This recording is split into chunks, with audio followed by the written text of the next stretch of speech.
Hoje nós estaremos dando início à disciplina Escatologia. A disciplina Escatologia, o nosso módulo em estudo deste mês de abril, e nós estamos aqui para juntos compartilharmos algo da parte de Deus dentro daquilo que é a nossa proposta de ensino do Campo Nação Madureira, aqui em Palmas, Tocantins. E, portanto, nós vamos estudar escatologia. Escatologia é uma das doutrinas, uma das disciplinas dentro da teologia sistemática, onde nós temos aí o estudo doutrinário acerca das últimas coisas. Então, nós estamos diante da disciplina escatologia, e dentro dessa disciplina nós estaremos estudando aqui na unidade 1 o tema escatologia, doutrina e interpretação. Doutrina e interpretação, esta é a nossa temática desta unidade 1 neste dia. E, portanto, espero que todos possam ter um aproveitamento satisfatório, favorável, e que todos possam crescer com essa proposta de ensino desta aula de hoje.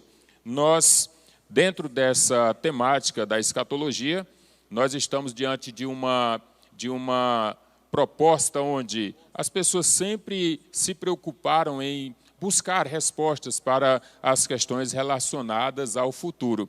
Todas as coisas, elas são de interesse da humanidade, mas quando nós vamos falar de questões relacionadas ao tempo futuro ou ao porvir, ou mais precisamente ao campo metafísico, espiritual, as pessoas têm a sua dificuldade e elas tendem a ser muito curiosas quanto a essas questões. Falar do passado, às vezes, pouco importa. Falar do presente, às vezes, não interessa a tanta gente, mas falar do futuro, isso aí gera muita especulação. E diante dessa especulação, nós temos muitas questões que são pontuadas. Nós temos muitas questões pontuadas.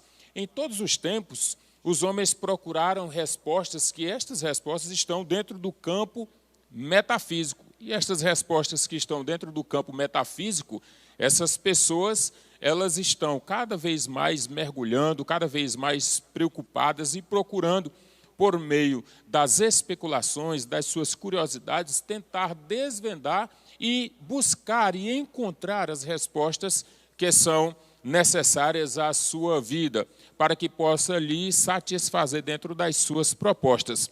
Para tanto, dentro dessa proposta de encontrar essa busca desenfreada, de encontrar respostas diante do sobrenatural, diante do metafísico, do espiritual, diante deste mundo que está fora da nossa realidade temporal, nós temos aí muitos grupos, uns que enveredaram-se pela astrologia, e dentro dessa busca na astrologia, tentando compreender por meio dos astros, por meio das leituras dos corpos celestes, as respostas para o futuro. Tentar descobrir qual é o lugar para onde as pessoas vão.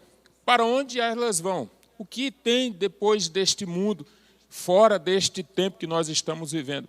O que há dentro dessa realidade atemporal que tanto nos instiga, que tanto nos fascina? O que há dentro disso? E, portanto, alguns buscaram na astrologia essa resposta e, dentro dessa proposta, não encontraram algo que pudesse satisfazer ou não encontrará.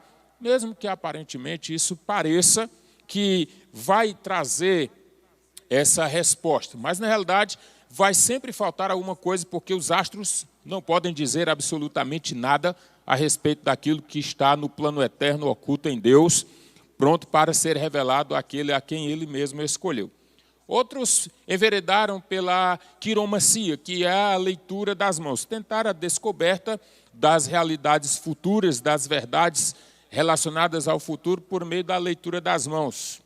Vez por outra, você vai encontrar pessoas de algum segmento religioso oferecendo serviços, querendo, por meio desses serviços, sendo estes a leitura de mãos, querer descobrir qual é o seu futuro, para onde você vai depois que morrer, o que é que vai acontecer depois que você estiver fora desse plano terreno.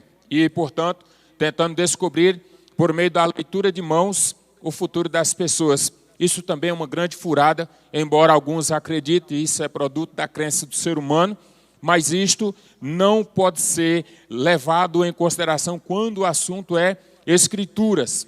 Portanto, são apenas aspectos escatológicos onde a humanidade e os homens procuram satisfazer os seus desejos, os seus anseios.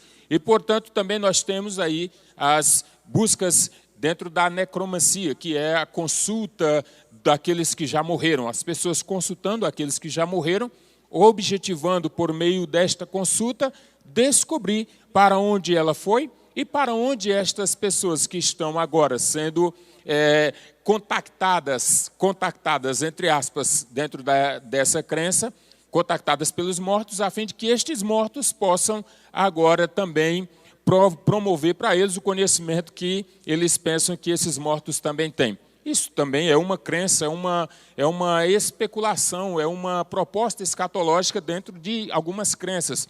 Nós também poderíamos falar das profecias apocalípticas.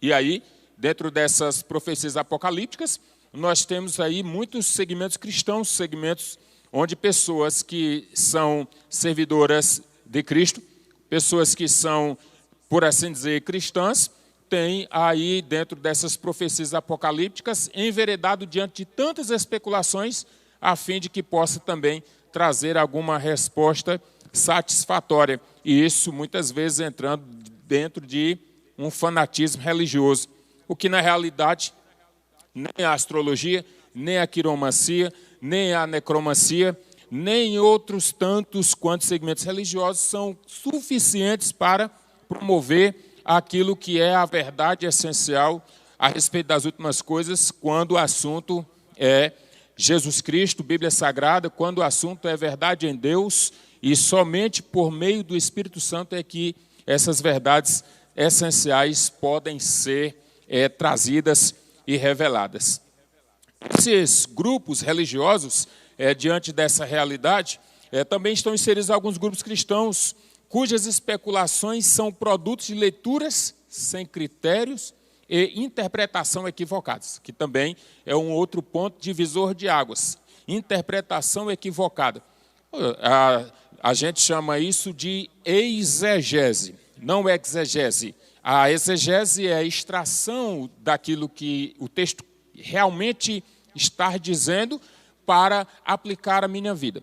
A exegese é a aplicação do meu entendimento à própria Escritura. Ou seja, eu a leio e a compreendo, a interpreto da forma como eu bem quiser e aplico isso como doutrina e torna isso uma verdade entre as pessoas. E, portanto, esses grupos que, sem critérios, de forma inescrupulosa, têm colocado as Sagradas Escrituras em xeque, isso se dá também por falta de conhecimento doutrinário. Então, quando nós estamos falando para seminaristas, para estudantes de teologia, nós precisamos compreender que é necessário que haja uma leitura criteriosa, que observe fatos, observe questões doutrinárias, a fim de que as conjecturas, especulações e alegorias não venham se sobrepor àquilo que doutrinariamente é apresentado do ponto de vista das Escrituras e da interpretação bíblica ortodoxa. Essa é uma questão pontual. Dentro dessa proposta escatológica, nós temos aqui a definição de escatologia. Escatologia é doutrina das últimas coisas. Isso, todos nós, penso que já é muito falado entre muitos grupos. Tratado a respeito das últimas coisas. Esse tratado a respeito das últimas coisas, quando falamos de escatologia, nós temos aqui duas vertentes. Nós temos duas vertentes. A primeira, não se trata somente da história da igreja e o seu destino final, e o destino final dos homens. Não. A escatologia também, ela aponta para o início de um novo ciclo, uma nova era que se desenrolará na eternidade. Então, nós temos aqui, dentro da proposta escatológica, nós observamos que a escatologia, ela trata não somente da história da igreja e do destino dos homens. Mas ela também trata de um novo ciclo, de um novo tempo, onde se desenrolará na eternidade. E isto dentro da escatologia. Então, quando a gente fala de escatologia, precisamos ter muita responsabilidade para que o nosso argumento e as nossas projeções e as nossas exposições não fiquem dentro de um campo especulativo, sem que isto traga alguma verdade essencial para todos que estão nos assistindo. Quando nós estamos dentro dessa realidade, ainda no capítulo 1, Jesus e a escatologia. Jesus e a escatologia. Temos aqui algumas questões pontuais. Jesus e a escatologia, poderíamos apresentar, segundo a nossa proposta de ensino desta noite, nós temos aqui o tríplice ministério de Jesus. Jesus como profeta, Jesus como sacerdote e Jesus como rei. A palavra de Jesus, e aí segundo alguns apontamentos teológicos, a palavra de Jesus não se dissociava da sua pessoa. O que falava era a própria revelação. Vou explicar como funciona isso aqui, o que isto quer dizer. Isso é uma proposta doutrinária de entender por que Jesus é superior, ele é maior do que os profetas, embora ele tivesse exercido o ofício profético, o ofício sacerdotal e o ofício real. Jesus como profeta, sacerdote e rei. A questão do profeta veterotestamentário era, o profeta era um porta-voz de Deus, falava de Deus aos homens. Essa era a figura do profeta. O profeta falava de Deus aos homens. Só que a palavra que o profeta falava era de Deus, mas o profeta era um ser humano falível, passivo de cometer erros, equívocos, era um ser humano com tendências naturais, humanas, e, por assim dizer, susceptível a várias falhas. E isso era o profeta. E, portanto, quando o profeta falava de Deus, mas o profeta não era Deus. Esta é uma questão que diferencia aquilo que era Jesus no ofício e ministério profético e aquilo que era um profeta no exercício do seu ministério profético. Por exemplo, Isaías capítulo 6, ele diz assim, ai de mim que vou perecendo. Por quê? Porque sou um homem de impuros lábios. Ou seja, ele reconhece a sua essência humana de natureza caída. Sou um homem de impuros lábios e habito no meio de um povo de lábios impuros. Ou seja, ele não só se julgou impuro, tanto quanto julgou impuro aqueles também que estavam ali dentro do seu contexto social. Mas lembre-se que ele era profeta. Então, portanto, o profeta Isaías, embora usado por Deus, e tantos quantos outros, poderia falar de Jeremias, poderia falar de Daniel, poderia falar de Ezequiel, poderia falar de tantos outros profetas que profetizaram, tanto quanto aqueles que estavam no Reino do Sul, quanto aqueles que estavam no Reino do Norte. Todas as suas profecias, embora fosse a palavra de Deus aos homens, não transformava esses portadores desta palavra ali, não transformava eles em Deus, porque eles eram apenas mediadores de uma mensagem de Deus aos homens. Quando Jesus ele apresenta-se no ministério profético, ele se apresenta o escritor aos Hebreus e outras passagens bíblicas, nós vemos Jesus sendo maior aos profetas. Jesus é maior do que os anjos. Jesus, ele era maior porque o que ele falava era de Deus e quem falava, ou seja, o que falava era de Deus, quem falava era o próprio Deus manifestado e revelado no meio da humanidade. E, portanto, Jesus é maior do que os profetas. Jesus é profeta, mas ele é maior do que o profeta porque ele era a própria palavra falando a palavra do próprio Deus revelado, que é a palavra manifestada nele, que é a palavra.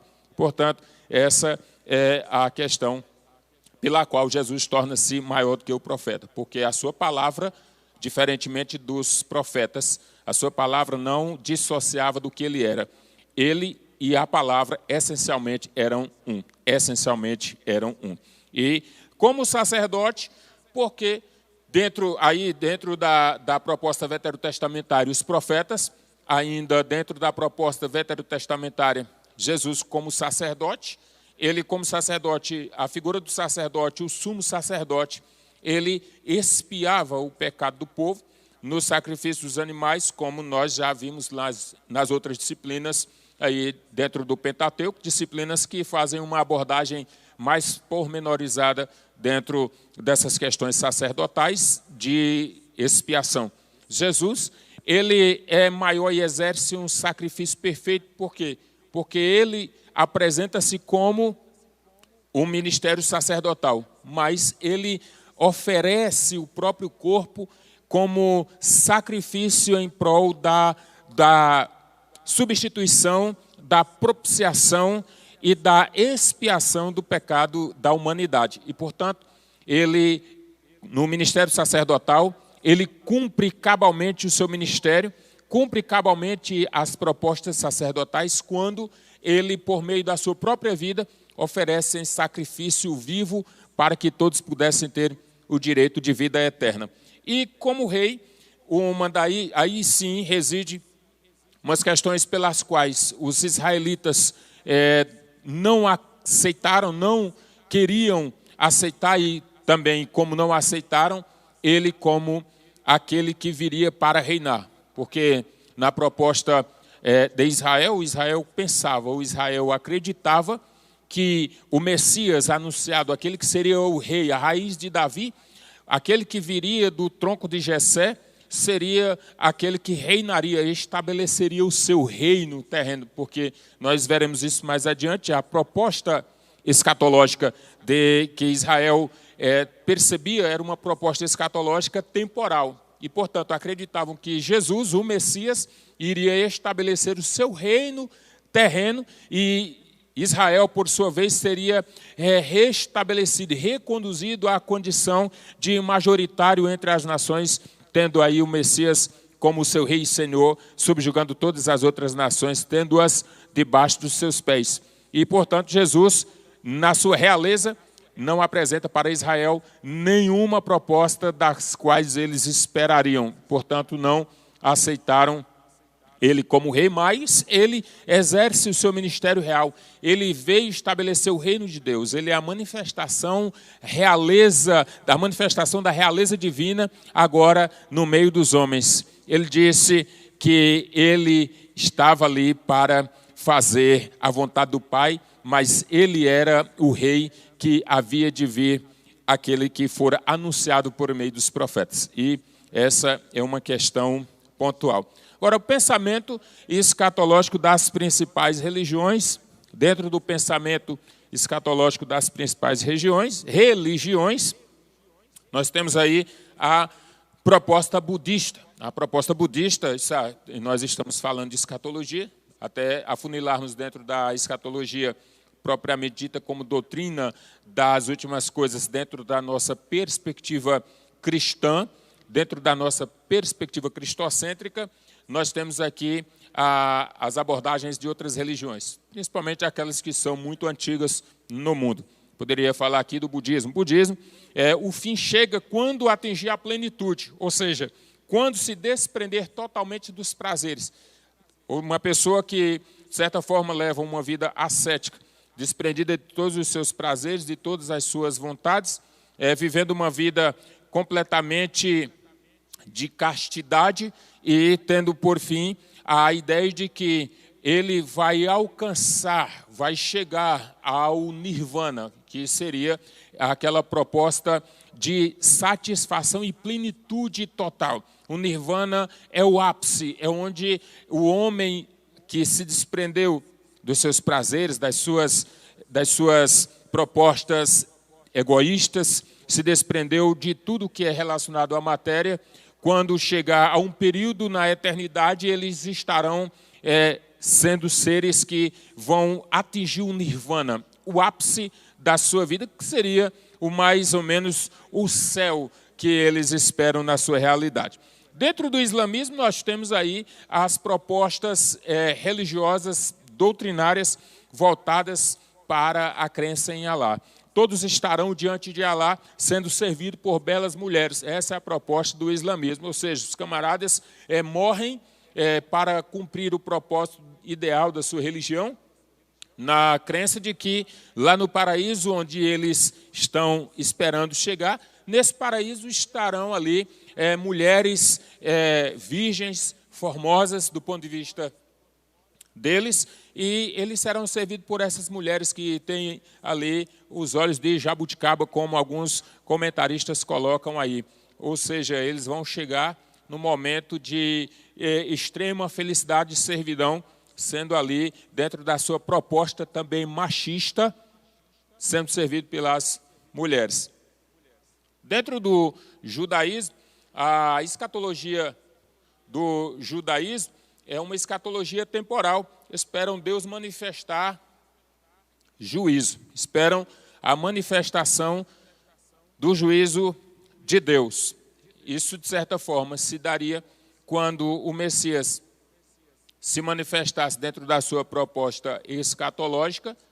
Ao manifestar-se dentro da sua proposta escatológica, eles criam que Jesus estabeleceria o seu reino aqui na terra e reinaria e recolocaria Israel dentro do seu patamar, dentro da sua realidade temporal como nação restabelecida, reestruturada por meio da implantação do reino de Jesus na terra. A outra questão que nós temos é a questão do espiritismo, que prega o aperfeiçoamento se dando como processo de sucessivas reencarnações na proposta do espiritismo. As sucessivas reencarnações levará o sujeito ao estado perfeito, ou seja, o aperfeiçoamento desse espírito. Isso dentro da proposta do espiritismo. Dentro da proposta do catolicismo, a prática ecumênica e a apologia à unidade das religiões. O que é isso? Apologia à unidade das religiões. De todas as religiões, pegando um pouco de todo, um fragmento de todas e acreditando que todas as religiões podem gerar o resultado positivo, satisfatório dentro das propostas escatológicas doutrinárias. Isso é um equívoco por simples razões. Isso é um equívoco por simples razões. A primeira razão, por que este pensamento é equivocado? Porque o cristianismo é religião exclusivista. Primeiro, o cristianismo é religião exclusivista. O catolicismo está dentro do ramo do cristianismo. Poderia dizer que dentro do cristianismo nós temos o protestantismo, nós temos o catolicismo romano, primeiro, catolicismo romano, segundo, protestantismo e igreja ortodoxa. Esses são os ramos do cristianismo. Catolicismo romano, protestantismo, igreja ortodoxa. Dentro do catolicismo romano se admite que há a possibilidade, e essa manifestação ecumênica de outras religiões, manifestações de outras religiões, levando ali ao pleno conhecimento da verdade, o que isso não é verdade. O cristianismo é religião exclusivista. Sou enfático e taxativo em dizer, não há salvação fora do Cristo. Pode ser que haja aplicações morais que se apliquem, pode ser que haja interpretações conceituais que se aproveitem, pode ser que haja aplicação de valores sociais que se aproveitem, pode ser, mas é impossível haver salvação quando a questão é Cristo. Fora dele, é impossível haver salvação. Então, portanto, o cristianismo é religião exclusivista. E nós, dentro dessa proposta, nós estamos crentes cada vez mais de que pelo cristianismo, seguindo piamente, cabalmente, fielmente as propostas doutrinárias estabelecidas por Cristo Jesus, é que se alcançará aquilo que é o anseio da alma, a satisfação do ser humano, reside no conhecimento pleno da verdade segundo Cristo, descrito nas Escrituras. Nós temos aqui também o hinduísmo. O hinduísmo e escatologia também temporal. Esperam uma harmonia e paz. Esperam uma harmonia e paz. Ou seja, dentro da proposta hindu, quando os seres humanos chegarem a uma manifestação plena e harmoniosa, onde a paz será estabelecida, isso nós já tratamos em outros módulos como seitas, religiões e heresias, e não é aqui o foco, aqui é apenas uma visão panorâmica das propostas escatológicas das religiões dentro dos seus pensamentos. Capítulo 2, aí, quem está nos acompanhando, capítulo 2, diacronia escatológica.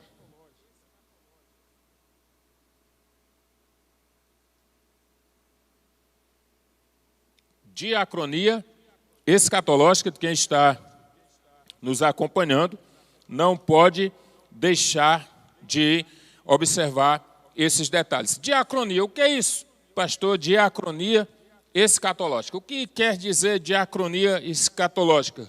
Diacronia é um conjunto de fenômenos sociais e culturais que se desenrolam ou se desenvolvem no decorrer da história.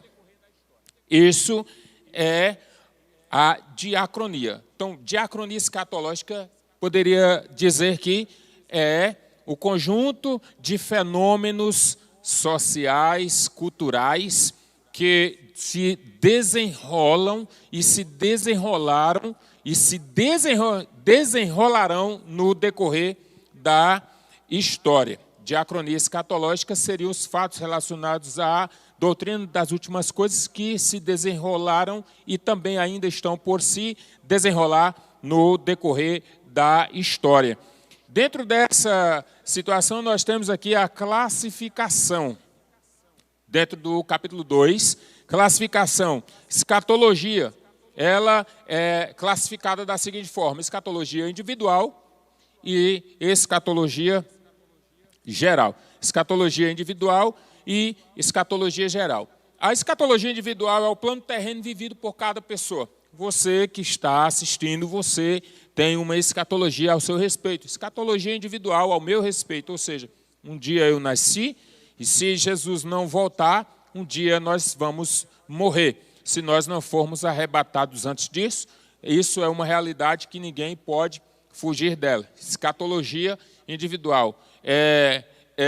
Chega a ser engraçado o que vou falar, mas você tem uma doutrina das últimas coisas ao seu respeito. Talvez você que está me assistindo, seja o último vídeo que você vai assistir. É esse. Não sorria onde você está, mas é a dura realidade. Inclusive, esse professor que está aqui falando também pode ser o último vídeo que ele está gravando, a última aula que ele estará ministrando. Pode ser, porque nós temos uma escatologia individual que diz que há um tempo determinado para o fim de todas as coisas, inclusive nós que somos temporais, sujeitos ao tempo.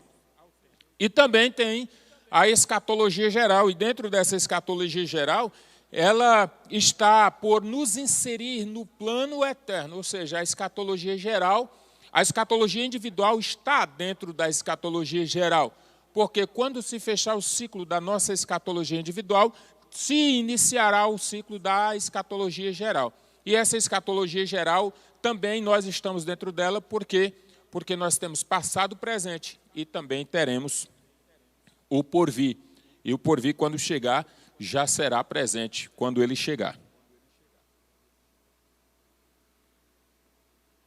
Então, poderia separar, classificar a escatologia em individual, escatologia geral. Escatologia individual e escatologia geral. A primeira trata a respeito do indivíduo como pessoa, que tem uma escatologia particular de si próprio, onde ele tem o dia que começa e também o dia que ele termina.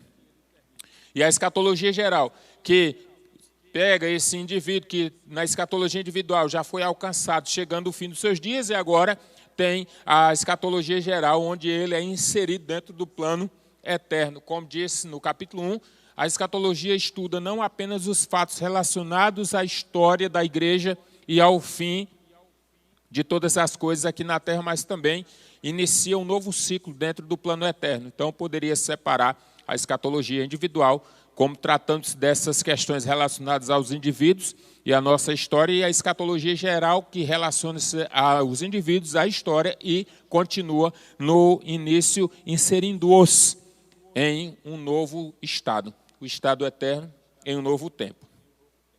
Então, continuando, dentro da escatologia geral, nós temos o passado, o presente e o porvir. Passado, presente e futuro. Passado, presente e futuro. É a escatologia geral. Então, a doutrina das últimas coisas está relacionada a isso. A doutrina das últimas coisas tem relação com o passado, tem relação com o presente e tem relação com o futuro. Até porque a compreensão daquilo que será só é possível estudando aquilo que se foi.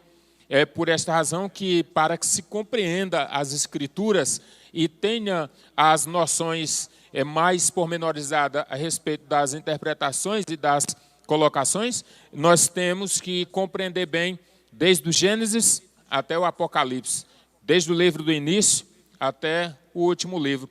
A escatologia só é compreendida quando nós compreendemos a sua diacronia. Por isso, o capítulo sugere a temática diacronia escatológica, ou seja, os fatos sociais e culturais, os fenômenos que se desenrolaram no decorrer da história, até que se chegue a um denominador comum onde nós, por meio dos estudos, compreendamos a palavra de Deus dentro dessa proposta escatológica. Então, não dá para falar em escatologia, doutrina das últimas coisas, sem estudar a doutrina das coisas que ficaram para trás da nossa própria existência. Precisamos compreender a história para que se entenda as questões relacionadas ao porvir. É necessário olhar para o que se disse e o que se ensinou lá no século I, principalmente quando do fechamento das questões doutrinárias. A divisão histórica, e agora, dentro da divisão histórica da escatologia, é o pensamento escatológico de Israel. Isso é uma questão interessante, e estarei fazendo a leitura, diz: perspectiva escatológica temporal, resumindo-se no aguardo do Messias prometido, que estabeleceria seu trono na terra e devolveria a Israel o domínio, colocando os seus inimigos debaixo dos seus pés. Bom, essa é uma questão do pensamento escatológico de Israel. Para Israel, dentro dessa proposta escatológica, não havia no contexto, na cultura e dentro das observações religiosas de Israel, essa proposta segmentada de que havia vida após a morte.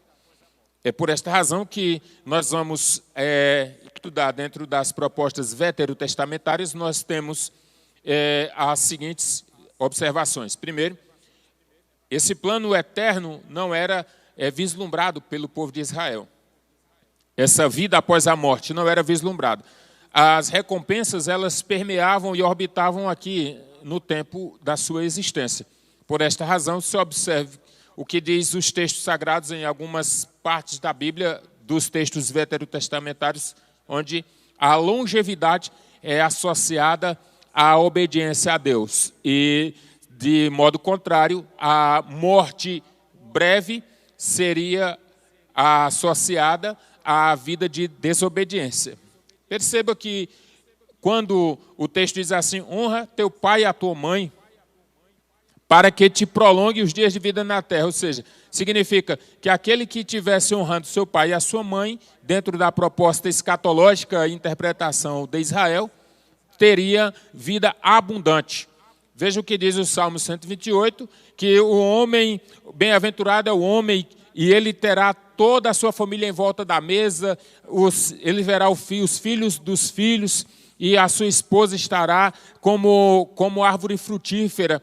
Então, dentro dessa proposta de Israel, eles acreditavam em uma questão temporal, ou seja, as bênçãos de Deus, as recompensas são em vida. As recompensas são em vida, como resultado e fruto da sua obediência.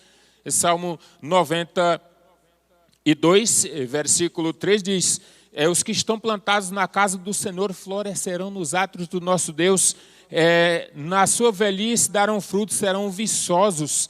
Então, aqueles que estavam vivendo segundo a vontade de Deus, dentro da proposta escatológica de Israel, no seu ponto de vista e interpretação doutrinária, era simplesmente alcançar bênçãos divinas enquanto vida e poder deixar um legado. Porque o judeu tinha um ditado, judeu como força de expressão, de fato, os israelitas conservavam um ditado, dizia assim: ensina a criança uma profissão para que ele não se torne um ladrão. Na proposta judaica, se um pai não ensinasse um ofício para o seu filho poderia se tornar um ladrão, porque eles entendiam que isso era necessário para que houvesse transferência de responsabilidades e instituição, estabelecimento de legado para as outras gerações. Esta é uma realidade. Então, para os judeus, para os israelitas, as bênçãos de Deus se resumem aqui, enquanto nós estamos em obediência. E quando nós morrermos, nós deixaremos o legado. E este legado será a continuidade da nossa proposta doutrinária e familiar para as próximas gerações. Esse é um pensamento escatológico de Israel. Dentro ainda dessa divisão histórica da escatologia, a igreja primitiva. Dentro da proposta da igreja primitiva, mas voltando aqui no ponto ainda a respeito de Israel, não poderia deixar de falar das questões dos profetas.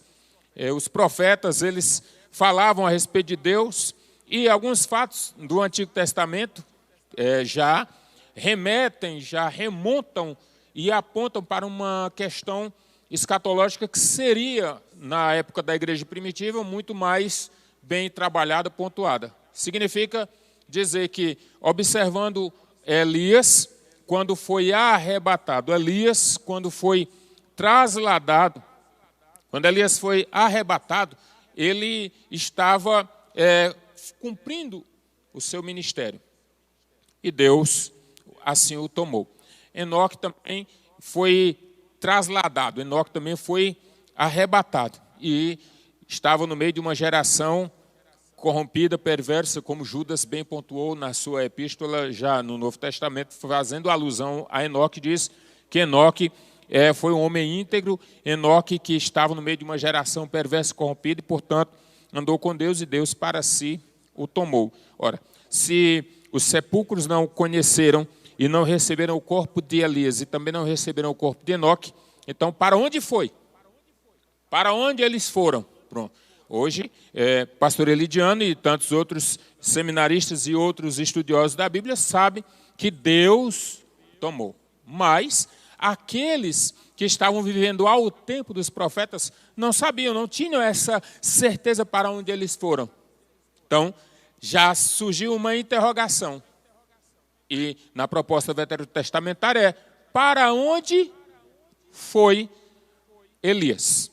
Para onde foi Enoque? Então já liga um ponto de interrogação nas propostas veterotestamentárias e, portanto, já se tem aí um vislumbre daquilo que seria mais posteriormente apresentado nas Sagradas Escrituras, agora sim, dentro da divisão histórica da escatologia, com observações pontuais para a igreja primitiva. A igreja primitiva já tinha uma proposta diferente. Eu pude observar aqui, dentro desses textos, o desprendimento material era resultado da expectativa da volta de Jesus. Mateus João capítulo 14, versículos do 1 a seguir, Jesus disse assim: não se turbe o vosso coração, crede em Deus, crede também em mim. Na casa de meu pai há muitas moradas, se não fosse assim eu vos teria dito. Se não fosse assim, eu vos teria dito. Ou seja, se não tivesse, ele diz, eu irei e os levarei para mim mesmo e estarão comigo. E ele diz assim: não se turbe o vosso coração, crede em Deus, crede também em mim. Na casa de meu pai há muitas moradas. Se não fosse assim, eu vos teria dito: vou preparar-vos lugar. E quando eu preparar, voltarei. Então, há uma promessa aqui. Voltarei, eu os levarei para mim mesmo. Para quê? Onde eu estiver, estejais vós também. Então, esse desprendimento material. Aí, Atos, Lucas relatando, Atos capítulo 1, versículo 11, ele diz assim que 2 varões estavam do lado de Jesus enquanto ele estava sendo assunto, ou seja, elevado ao céu. Aí, os varões olharam assim, os varões que estavam um à direita e um à esquerda, olharam para os discípulos e lhes fizeram a seguinte observação: varões galileus, por que estáis olhando? Este mesmo que está subindo é o mesmo que descerá, da mesma forma como o vistes subir. Então, a proposta deles, a proposta bíblica apresentada aqui é que haveria uma volta de Jesus. Jesus iria voltar, pronto. Só que, quando Jesus ia voltar, aí a igreja se reuniu, porque Jesus havia dito: ficai em Jerusalém, até que do alto sejais revestidos de poder. Aí Lucas, relatando Atos capítulo 1, versículo 8, diz: e recebereis a virtude que há de vir sobre vós, e ser-me-eis testemunhas, tanto em Jerusalém como em toda a Judeia e Samaria, e até os confins da terra. Isso é numa proposta de Jesus.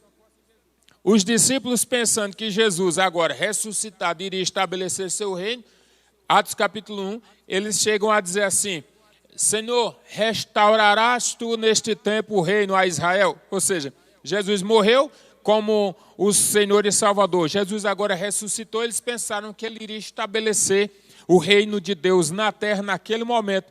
E então eles fazem a pergunta para Jesus dizendo: restaurarás tu neste tempo a Israel o reino? Eles estavam fazendo esta pergunta, evidentemente, por quê?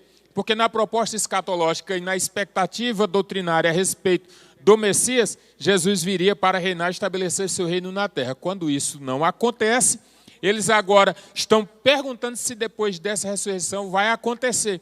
Jesus diz: não compete a vós saber do tempo nem as estações. Joga um balde de água fria e volta ao assunto da proposta da expansão do seu reino aqui na terra. E diante dessa realidade, a igreja primitiva, que cresce com as suas 4 características peculiares, as características descritas em Atos capítulo 2, versículo 42, essas características são assim pontuadas. O versículo diz: e perseveravam na doutrina dos apóstolos, na comunhão, no partir do pão e nas orações. Essa é a igreja primitiva. Uma igreja que orava, convivia, repartia, e uma igreja que conhecia. Primeiramente, uma igreja que conhecia, convivia, repartia e orava. Essa mesma igreja que agora, na expectativa da vinda do Messias, que havia prometido que quando fosse votar, João capítulo 14, que havia dito, segundo a palavra dos seres angélicos, dos seres celestiais que estavam perto dele, quando da sua ascensão ele vai voltar. Então nós temos aqui a seguinte observação: a igreja primitiva era uma igreja desprendida de bens materiais. Isso liga um ponto de alerta, um sinal vermelho, vermelho, vermelho, fluorescente para a igreja contemporânea. A igreja primitiva esperava Jesus naqueles dias. E por esperar Jesus naqueles dias, essa igreja primitiva não tinha prisão, não era aprisionada nos bens materiais. E, portanto, pegavam suas propriedades e depositavam aos pés dos apóstolos. E por que faziam isso? Porque Jesus estava às portas. Na interpretação e compreensão da igreja do século I, Jesus já vai voltar. Ele foi ali, ele volta já. Ele está chegando para buscar a sua igreja. E, portanto, nós vamos nos prender aqui, por quê? Nesses bens materiais. Completamente oposto ao que acontece hoje. A igreja odierna, a igreja na sua proposta organizacional, muito aprisionada nos seus bens materiais. Parece que está perdendo Jesus de vista, como se Jesus não fosse voltar. Tem muita gente buscando riquezas e bens materiais, esquecendo do próximo e deixando de buscar a essência da verdade em Cristo, que é Jesus vai voltar e vai buscar a sua igreja para levar junto com ele. E quanto mais nós desprendidos estivermos dessas questões materiais, mais apegados e esperançosos estaremos dentro da proposta esperançosa em Cristo Jesus. Não faria sentido algum se os bens, se o que esperavam era uma vida eterna num tempo de glória com o resultado do servir a Jesus. Já havia noção escatológica da vida após a morte, ressurreição, julgamento de todos. Então, na igreja primitiva, essa perspectiva escatológica já existia. Vai ter ressurreição, por quê? Porque Jesus havia ressuscitado. Vai ter ressurreição dos mortos. Porque também o texto diz que quando ele deu o brado, está consumado, quando Jesus morreu na cruz, muitos fenômenos aconteceram. Entre eles, pessoas que saíram dos sepulcros e foram vistos andando entre muitos naqueles lugares ali. Certo? Então, nós temos diante disso essa ideia verdadeira de que já ressurreição, isso vai acontecer. Julgamento também vai acontecer. De todos, sim, de todos, indistintamente, todos serão julgados. E etc. Então, a igreja, ela tinha, na sua época primitiva, essas propostas e entendimentos a respeito do Messias. A consolidação do cristianismo, nós temos aí 6 pontos, dentre eles agora a consolidação do cristianismo. Essa consolidação, com ele veio o desenvolvimento sistemático da doutrina, também o fechamento do cânon. Depois nós temos aí a formação do credo, ou seja, desenvolvimento sistemático da doutrina. Que doutrina é essa? Desenvolvimento sistemático, nós temos doutrina da salvação, soteriologia, doutrina a respeito de Cristo, a cristologia. Nós temos a martiologia, doutrina do pecado, a angelologia, doutrina dos anjos. Nós temos a escatologia, doutrina das últimas coisas. E dentro dessa sistematização, desse desenvolvimento doutrinário, a igreja vai se consolidando. O cristianismo ele vai sendo consolidado.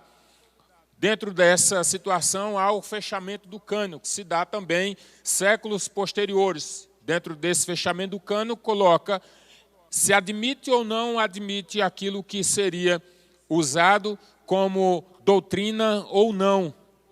Isso aí já é estabelecido pelos pais da igreja. A formação do credo, no que nós cremos, por que nós cremos, em que nós cremos, qual é a nossa realidade, qual é a nossa vida, qual é a nossa situação, de onde nós viemos, para onde nós vamos, com quem nós vamos, de qual modo nós vamos, com quem nós estaremos, o que nós vamos fazer. Tudo isso é uma questão do credo. O credo também, aí nós temos vários credos formulados, mas na história da igreja nós temos principalmente falado demais o credo niceno, que é o credo que é estabelecido no Concílio de Nicéia, em 325. Cremos no Deus Pai, Filho e Espírito Santo. Então, o credo niceno é criado, estabelecido por Atanásio. Então, diante disso, nós temos, diante do fechamento do cânon, a sistematização da doutrina, e também a formação do credo. Agora nós precisamos fazer o quê? Aí o outro passo, que é a implantação do sistema eclesiástico. De que forma nós vamos agora lidar com isso? Nós vamos agora gerir essas pessoas dentro dessas questões doutrinárias. A doutrina está formulada sistematicamente. O credo está estabelecido com o ponto de vista doutrinário, sistematicamente fora observado. E o cânon já foi fechado. Agora nada entra e nada sai. Agora como nós vamos administrativamente gerir isso. E aí, como nós vamos, isso se daria a partir da implantação de um sistema eclesiástico. Então, isso é um ponto de vista bem panorâmico, resumido. Já no período da Reforma, o clero se preocupava com o poder político. Então, se na igreja primitiva, a igreja, dentro da comunidade cristã, a última coisa que ela se preocupou foi com o poder político, até porque a igreja primitiva não tinha poder político nenhum. Era uma igreja hostilizada, perseguida, era uma igreja desamparada do ponto de vista social, religioso, eram considerados pessoas marginalizadas, por assim dizer, dentro da sua religião, porque acreditavam em um rei que não tinha reino, que sequer tinha condições de reinar do ponto de vista humano, politicamente falando. Até morto foi alguém que não tinha a menor expressão. Mas essa igreja primitiva era uma igreja que acreditava piamente e vivia a essência da sua cristologia. Era uma igreja verdadeira e firme dentro do seu propósito doutrinário. A igreja, no período da Reforma, o clero se preocupava com o poder político. Havia pouca e quase nenhuma observação, ensinamento a respeito das questões relacionadas ao porvir, a volta de Jesus, a vida eterna e tudo aquilo que seria necessário a todos quando da sua abordagem, quando da sua vida cristã. Então, o clero se preocupava em manter-se no poder. E dentro disso estabelece o que a gente chama de doutrina da missa, estabelece a oração pelos mortos e também estabelece aqui as indulgências. A igreja é uma igreja que se preocupa em estabelecer seu sistema político, administrativo e eclesiástico com o objetivo de arrecadar e agaranhar fundos para que se sustente no poder. Isso é uma questão do clero.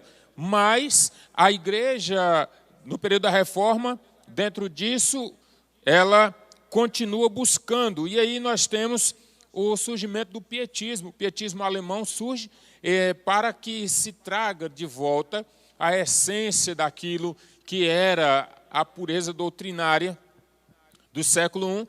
E dentro desse pietismo alemão, nós temos aí essa ideia de que o verdadeiro culto fosse restabelecido em detrimento do culto que não era verdadeiro. E que houvesse aí uma volta, um retorno às práticas verdadeiras e reais daquilo que seria originalmente vivido no século I. Ou seja, era uma rejeição, o pietismo rejeitava essa proposta cultica que havia dentro da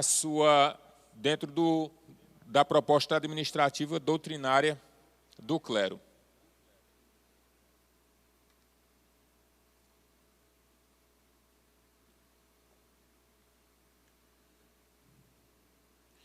E aí nós chegamos aos grandes avivamentos, aos dias atuais. Dos grandes avivamentos aos dias atuais.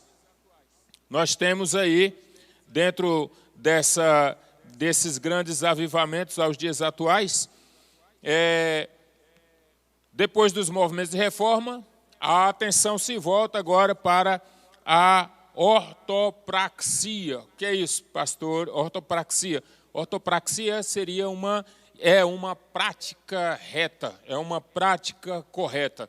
E aí nós temos os movimentos como o quietismo que é um movimento onde se busca a Deus pelas orações, e essas orações feitas, de certa forma, pela mente. Uma pessoa que mentalmente faz sua oração e também tem a sua meditação nas Sagradas Escrituras. Nós temos também os quáquers, temos aqui também os pietistas e o avivamento wesleyano. O avivamento wesleyano, dentro dessa proposta do avivamento wesleyano, nós temos as nossas questões relacionadas à experiência. Até porque não dá para viver uma vida de fé sem que se produza e se viva essa experiência com Cristo, a experiência com o Espírito Santo. Então, isso são movimentos que surgem. Diante desta realidade, agora, mais tecnicamente observando a escatologia, nós temos aí técnicas na análise da escatologia. Algumas técnicas. Pastor, isso precisa mesmo de técnica? Precisa, até porque se nós não estudarmos, nós não podemos ensinar, não podemos falar nada, não podemos estabelecer nada e não temos autoridade sequer para discorrer sobre algum assunto. É necessário estudar. E para isso nós temos as técnicas na análise da escatologia. Dentro dessas técnicas, nós temos os métodos de interpretação. E aí, quando falamos de métodos de interpretação, precisamos tomar cuidado para que não se faça interpretações fora dos padrões doutrinários. Porque, inicialmente, nós dissemos que a escatologia é uma doutrina das últimas coisas, é a doutrina, o estudo das últimas coisas. Mas a escatologia está dentro da espinha dorsal da teologia, que nós chamamos de teologia sistemática. A escatologia é uma doutrina, é um ramo da teologia que está dentro da teologia sistemática. E a teologia sistemática, ela é ordenada, coerente e lógica. A teologia sistemática é ordenada, coerente e lógica. Se estou estudando a escatologia, está dentro da teologia sistemática. Se essa minha escatologia ela não tem ordenação, não tem coerência e não tem lógica, ela não pode ser estudada e aceita como doutrina que seja aplicável. Então, tomemos este cuidado. Os métodos de interpretação. Quais são os métodos? O método alegórico, o método literal e o método anagógico. O método alegórico, o método literal e o método anagógico. Em resumo, o método alegórico trata do sentido espiritual e simbologia. As pessoas têm que tomar muito cuidado, principalmente os senhores e senhoras e senhoritas seminaristas que estão estudando para o bom uso das escrituras e aplicação nos púlpitos das vossas igrejas. Tomemos muito cuidado com a questão da metodologia, a alegoria. Tem pessoas que ele pega um texto bíblico e é só alegoria. Tudo é símbolo para ele. Calma lá, nem tudo é alegoria e nem tudo é símbolo, embora a Bíblia ela tenha a sua linguagem figurada, alegórica, espiritual e literal, tipológica. Mas nós precisamos separar as interpretações, principalmente quando se trata de escatologia. O método alegórico trata do sentido espiritual e também a sua simbologia. Eu posso andar só pela via da alegoria? Não. Por quê? Porque tem textos que precisam ser aplicados e interpretados do ponto de vista literal. Tem textos que são literais, tem textos que são interpretados e essa interpretação se dá também com as questões alegóricas. A questão literal, tudo ao pé da letra. Tudo ao pé da letra, questão literal. Haviam duas escolas de interpretação muito bem pontuadas dentro dos primeiros séculos, século I mais precisamente, para o século II, nós temos a escola de Alexandria, de interpretação, e temos a escola de Antioquia. A escola de Alexandria, ela tinha uma interpretação alegórica e tipológica. Interpretação alegórica e tipológica. A igreja de Antioquia, a escola de Antioquia, tinha uma linguagem mais literal e menos espiritualizada. A linguagem e a interpretação de Alexandria era mais alegórica e mais tipológica, mais espiritualizada. É por essa razão que depois que se estude Orígenes, um dos pais da igreja, adotava muito as questões da alegoria, quando das interpretações dos textos, porque ele era da escola de Alexandria. Orígenes era oriundo da escola de Alexandria, portanto, a sua aplicação era muito também tipológica e alegórica. Mas a interpretação literal ela precisa ser compreendida, mas precisa observar e entender o que é literal e o que é alegórico. O que é literal e o que é alegórico. E como é que eu faço essa distinção, professor? Essa distinção ela é feita quando nós nos valemos de recursos dentro da literatura, dentro de textos, dentro de explorações e de aplicações de regras de hermenêutica para que se chegue e que se conclua qual que é a interpretação real para aquele texto. Porque tudo que foi escrito, por alguém foi escrito, para alguém foi escrito, em um tempo na história foi escrito, em uma cultura foi escrito, em um ponto de vista de religião foi escrito. Então, é preciso que se tenha conhecimento dessas questões. Quem escreveu, para quem escreveu, por que escreveu, qual era o contexto do escritor, qual era o contexto dos receptores da mensagem e qual é a aplicação disto para hoje. Se isto não for possível fazer esse levantamento, então é melhor que não fale para que não se diga bobagem. Então, o método da anagogia, o método anagógico. O método anagógico trabalha muito a questão mística e os códigos.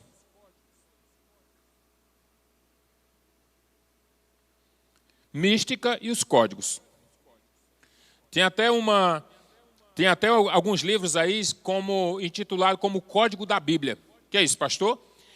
Começar a extrair, que seria decodificar os códigos da Bíblia, chegar por meio de análises de textos e chegar por meio dessa decodificação às questões voltadas para as últimas coisas, ou seja, a descoberta do porvir, a descoberta do plano eterno a partir da Bíblia sendo decifrada a partir de estudo de códigos, onde só seres de mentes iluminadas, mentes terrivelmente alcançadas por algo que seja impossível de meros mortais alcançar. Esse ser iluminado, como assim dizia, isso parece muito com a proposta gnóstica. O gnosticismo tinha uma classe de elite que eles chamavam de iluminados. Esses iluminados eram pessoas que recebiam profundas revelações e que só eles conseguiam decifrar e apresentar a verdade. Ou seja, o sujeito, quando alcançava um nível altíssimo de conhecimento, ou seja, a gnose dele elevada em alto nível, transformava ele num ser completamente distinto, diferenciado dos meros mortais. E, portanto, isso se assemelha muito com essa questão dos códigos da Bíblia. Então, a Bíblia ela é sendo usada e interpretada a partir da exploração desses códigos, que só mesmo seres mortais não conseguem. Precisa ser alguém sobrenaturalmente dotado de uma capacidade intelectual extremamente elevada que possa, a partir daí, desvendar códigos indecifráveis para mortais. E isto é uma questão metodológica. E, portanto, tomemos cuidado, porque nem tudo é literal, nem tudo é alegoria, e também a Bíblia tem as suas formas de serem interpretadas com muita responsabilidade. E não esqueçamos de que o agente que leva-nos à interpretação real e coerente de uma questão doutrinária, esse agente é o Espírito Santo de Deus. Sem o Espírito Santo é impossível que haja essa capacidade intelectual de conhecer e interpretar. Até porque isso é um dos dons, está lá na classificação dos dons, dons de revelação, palavra de sabedoria, palavra de conhecimento, discernimento de espíritos. Então, somente o Espírito Santo é capaz de nos proporcionar isso. Mas são métodos de interpretação. Poderia dizer quais são? Alegórico, literal e anagógico. Então, chegando aqui mais adiante, aí já estamos panoramicamente no capítulo 4, onde nós estaremos trabalhando somente até aqui, considerando aí que é um panorama dentro daquilo que nós estaremos estudando. Todos já estão com os vossos livros, façam as leituras, porque um diploma não faz um mestre, mas um mestre faz um diploma. Então, não deixe que o conteúdo, que o diploma chegue às vossas mãos sem que o conteúdo não esteja chegado na vossa cabeça. Então, o processo de interpretação na escatologia, o processo de interpretação na escatologia. Aí nós temos aqui as linhas de interpretação. As questões escatológicas são tão complexas a serem estudadas, e as questões apocalípticas são tão complexas que existem, em princípio, existiam 4 escolas de interpretação a respeito do Apocalipse, e, por fim, já se fala também na 5ª escola de interpretação. Eu poderia falar da interpretação preterista. A interpretação preterista. O que isso quer dizer? Todos os acontecimentos preditos por Daniel se cumpriram no período interbíblico. E o Apocalipse quase todo, ou por que não dizer todo, dentro da proposta preterista, se cumpriu nos primeiros 3 séculos da era cristã. Então, a interpretação preterista acredita que tudo já se cumpriu, tudo já está no passado. No passado, evidentemente, para nós que estamos aqui em pleno século XXI. E essa interpretação preterista. A interpretação preterista traz nas seguintes observações aí. Os selos são os juízos de Deus sobre o Império Romano. A besta é o Império Romano, isso na interpretação preterista. Eu não estou aqui fazendo afirmações, estou trazendo informações a respeito do conteúdo que está sendo abordado. Portanto, os selos, dentro da perspectiva preterista, são os juízos de Deus sobre o Império Romano. A besta é o próprio Império Romano. O falso profeta é o sistema religioso. E a Babilônia seria Roma. Isso na proposta da interpretação preterista.